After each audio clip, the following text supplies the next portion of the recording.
diba, ito na lang ba na hindi ako nakapag-upload ito sa YouTube. So, parang busy, sobrang busy.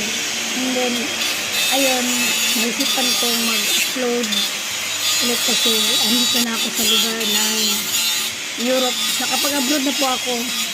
And this is the time siguro na mag-upload ako para naman makagamit ko yung YouTube channel.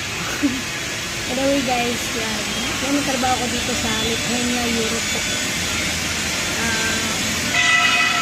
Yan po ang trabaho ko. Sinisilip ko po yung mga sa ilalim ng mga pag-isip pag-isip nila ng mga ano yan, yung tools at saka bisig yan.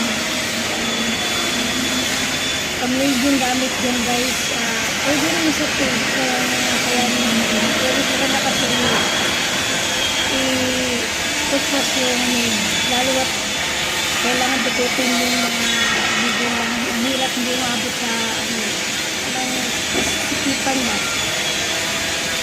Okay. Kailangan talaga pag-hilang, linis, linis ulit. Pinasok ko nga yan dyan guys, yung ibang may area dyan na pinasok ko kasi hindi tumagot yung root pass, kaya binaksin ko na lang para hindi sakit sa mata ba.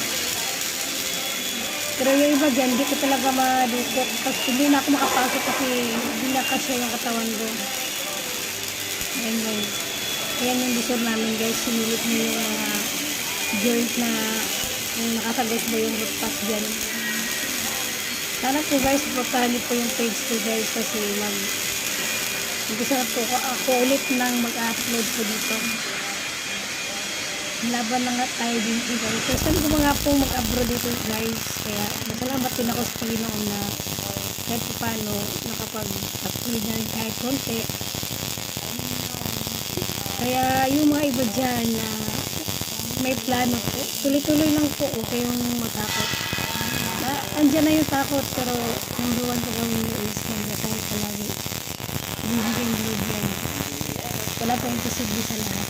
Kung hindi naman masama yung mga ginagawa nyo, talagang bibigay ni Lord yan sa inyo. Sana po supportahan niyo po ulit yung page ko guys. Salamat po sa inyo lahat. God bless you. Salamat po.